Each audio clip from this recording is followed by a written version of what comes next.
Amelia, emerging risk with budgeting in it. Yeah, emerging risks. So assuming, anyway, depends. Let me focus from the individual side. So most of the people who are employed, they budget based on their salary. And so maybe you have an employment contract and you're thinking, oh, okay, so I'm still in this employment for the next couple of years, and you project your life like that. But then you wake up and they have reduced people. I mean, the Trump story, yeah, there are many around that time when you said was scaled down, many people were affected. So imagine all of a sudden, your lifestyle was different. Your budget has just been disorganized completely. So I think the different policies from America that is affecting other people at the end of the world, affecting people's salaries. Apart from that, there is now AI.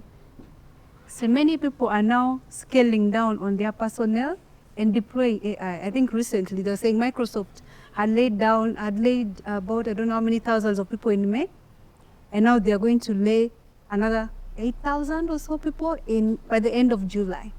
All those are people who are losing their jobs. So what's happening is the job security is your job security is at risk, yeah?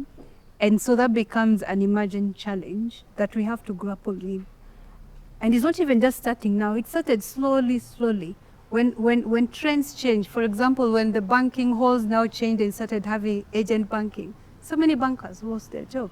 So I think whatever profession we are in as individuals, you have to project and see, you have to be aware what is happening around my job. As an accountant, what has changed? I mean, I remember when I started accounting many years ago, this is my 26th year, we used to have books. I think the accountant desks were having the biggest desks. Why? Because you had like a big book to do double entry. You enter the transaction here, enter it there. Then of course came the accounting software, and now your desk became smaller. But also what happened is they also trimmed down on the staff because now they needed fewer people. I remember my first job after campus, there was still, it's interesting that there's always economic crisis or economic whatever. And so my boss, they were scaling down. And so it was either me, the accountant, to learn to do some secretarial work, or the secretary to learn to do some accounting work. Now, for the secretary to learn to do some accounting work was a bit not so easy. But me, the accountant, I was willing to learn to do some secretarial work. The only challenge was I knew how to use a computer, Windows and everything. Now my boss, being a British Indian, very specific in what he wanted, the secretary had to type the letters in it was called a typewriter. A typewriter, and print them in the typewriter machine, because there's a way the letters will look different from what you print from the computer. It's like, I don't like you people print from your computer. So now, learning how to use a typewriter, it was looking like it was a challenging thing to do. But good enough, there was something called, I can't remember what it was called. There's something that was an interface between the computer and the typewriter. For some reason, the name has disappeared from my head right now. Something processor, I can't remember it. But you type like using your computer, but the printout comes from there. I had to learn a skill, and I think that's what we have to do now with the changing world. Things keep on changing. So the secretary lost her job. I retained my job, but with extended duties. As much as she lost her job, I actually got a salary increase because I was doing more work. Right now, what I'm saying is things are changing. AI is replacing a lot of things. But in your profession, what are you learning? Which skill are you learning to keep you still in the profession? So there's a threat of you losing your job because you're being replaced by a bot or some sort of AI. But there's an opportunity of you learning a new skill that can make you to do something that you would not have done earlier. I mean, most of us at 12 years old, how many people earn money at the age of 12? Very few people earn money at the age of 12. But the other day I was making my son to do for me some, edit my videos and do thumbnails at a fee. My son, 12 years old, he's actually earning money from editing my videos and doing my thumbnails. And why is it easy for that? Because he could just train himself and start doing it. So there's lots of opportunities, as much as there are changes, but there's lots of opportunities for us to take that we can actually work from home, save on transport to go to work, have skills that you can actually export just from home. You don't have to go to an employer on Kampala Road or Kampala wherever to work. From your home, you can actually service a client outside the continent, not just within the continent. So I think there are opportunities depending on how you look at them. Do you take advantage of them and move on? I have seen accounting moving from the paper to QuickBooks desktop. Now people are actually doing it from their phones, the cloud systems. I think opportunities are there.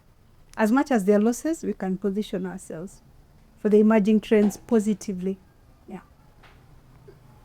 Dr. Charles, this emerging risk. Okay. I think one of the things that will continue to happen around us is that changes will continue to happen. Yep. And therefore, anybody who does not expect changes to happen will be left behind. And for me, the number one emerging risk is that we are not learning fast enough to cope with the speed of change. And anyone who does not run at the speed of change will find himself running, but many people are actually overtaking him or her. And for me, to our listeners, to our viewers, we must spend some time to improve ourselves in terms of knowledge, in terms of our awareness. That's the only way we can start to compete, but also to be alert of the emerging risks that are happening to us. Because overnight they are going to change a policy, and for you, they're going to implement based on the previous policy, and you will be hit hard.